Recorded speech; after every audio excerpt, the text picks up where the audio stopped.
Ladies and gentlemen, welcome back to a brand new video over here on the channel. I just kind of wanted to take a lay of the land and talk about the new Bleach Brave Souls update that came out a couple of days ago, because it has been potentially one of the worst received updates that has ever come to a game that I've seen, and for a lot of good reasons.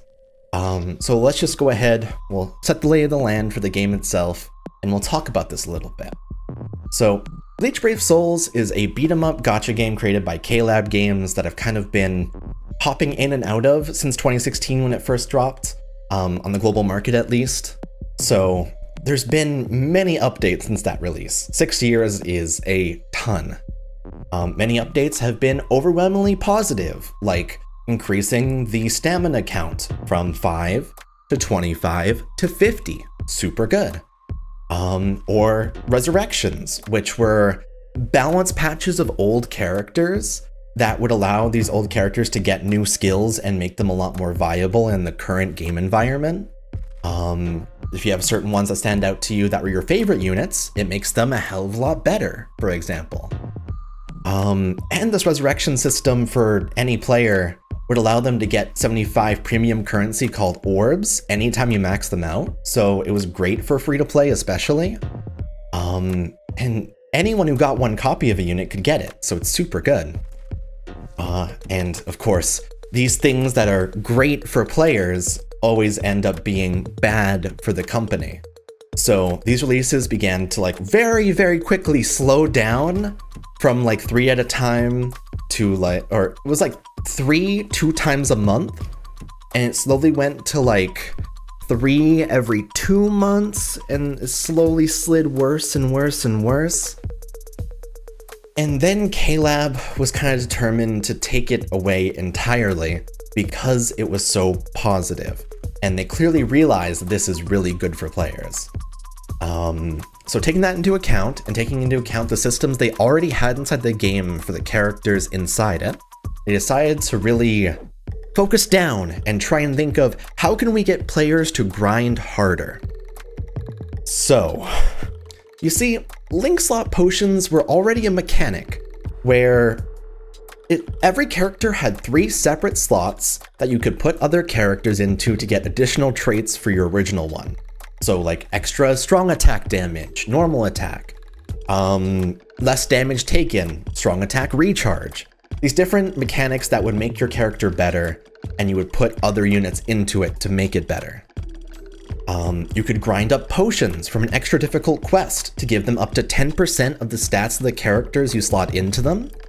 And so you were kind of able to customize the character in that way and slowly build them to be even more powerful. It would take 2,500 potions, which would be I want to say 3 or 4 hours of solid focused grinding on these link slot quests, so it wasn't very easy. But after you get a unit to 10 out of 10, as a little treat, K-Lab would give you a little cute sticker, and it would turn your character's level orange, so that they would celebrate the achievement of grinding up 2,500 of these really hard to get potions. After all, this grind was something that was a pain for every new unit, and should be celebrated for any player who's actually putting in the work to do it, especially if they're doing it for every single new unit they pull. Now that we understand how these link slots originally worked, let's talk about version 12.0 of Bleach Brave Souls. Through K-Lab's determination to increase the grind on the game, they decided to implement a brand new link slot system that allows every single one of those link slots to go up to level 20 instead, which would be 30% of the original character stats. A jump of 20 whole percent from each unit you equip. This led to the removal of that fancy little orange color players got, or purple if they had the max transcended. And it came with the caveat that if you put in the work, you could also get abilities like the resurrections used to get for any unit if you get them to link slot level 15 and 20. So honestly, that sounds pretty good on paper. Allowing for more customization in a game like this is super incredible. Everyone loves to be able to choose how characters work, so it's really, really cool they added this. Players were super excited and jumping at the chance to go ahead and try out this new system. Until everyone realized just how much of a grind this was going to be. After adding even harder versions of the old quest to get these pots in the first place, players got the chance to do some math on these pots to see how many they would need for the new system. You see, if you were to pull a brand new unit on a banner and it was at 0, 0, 0 for its link slots, and you wanted to go all the way to 20, 20, 20, you would need 8,500 regular potions, the old kind, and 3,000 of the super link slot potions, the new kind.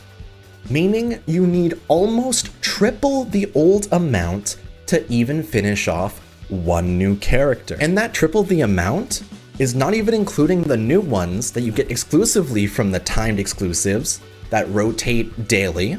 So purple one day, red one day, yellow one day. You also only get 10 potions of the new kind per run.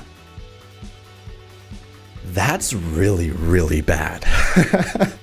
In place of this old resurrection system that would reward players for having older units and make them viable again, instead KLab decides to grasp at rubber bands and elastics to stick inside their game, to artificially inflate your time on the game, and tells you to spend 300 plus runs to max out one character. And this doesn't even take into account the fact that the old link slot quests, the good ones that we used to run, could be done 5 times at a time and spend 5 times the stamina to get 5 times the rewards, of which you can't do on the new ones that only drop 10 potions a run.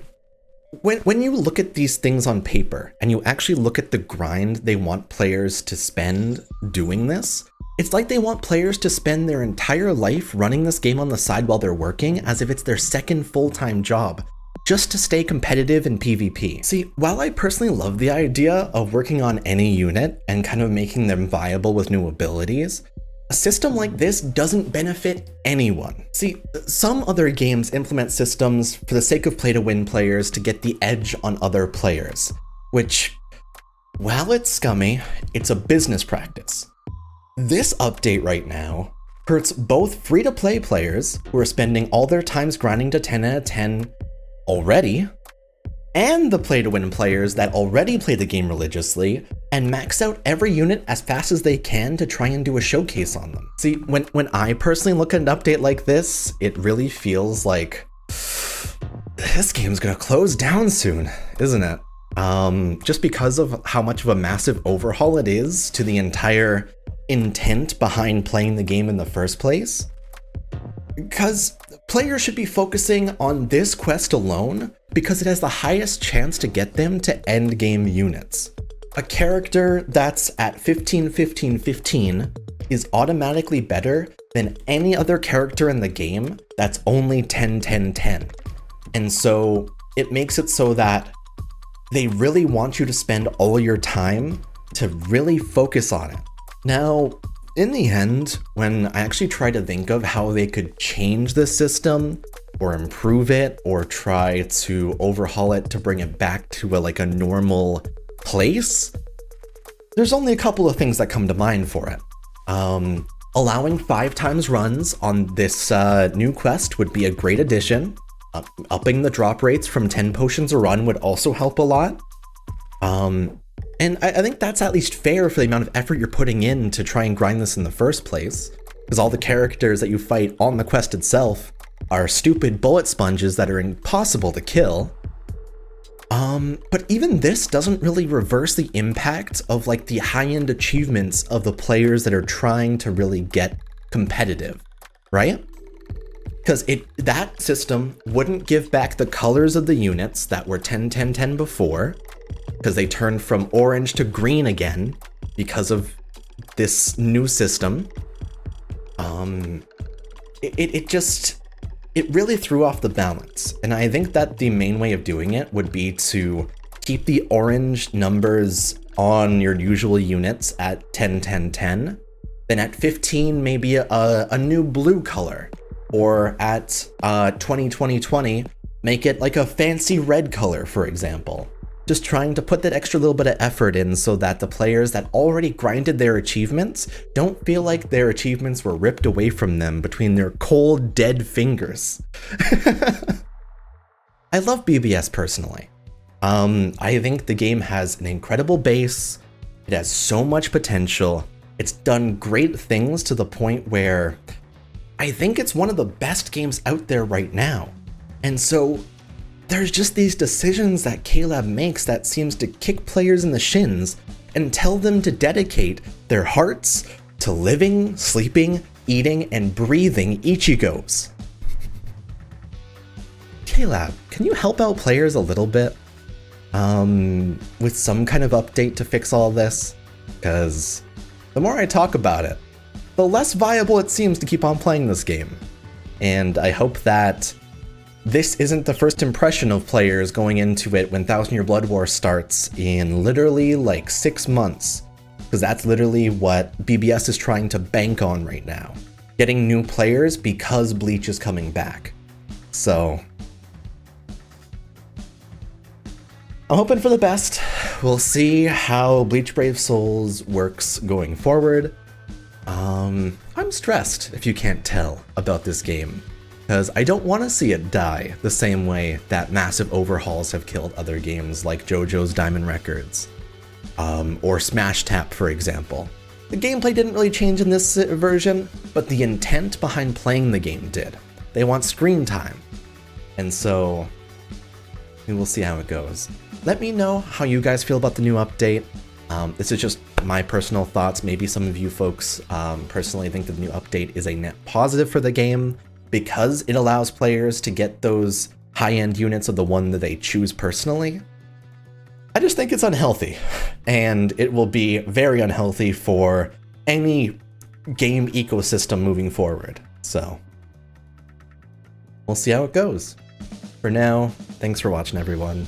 Hopefully you guys enjoyed, and let me know your thoughts. See you guys later, and bye for now.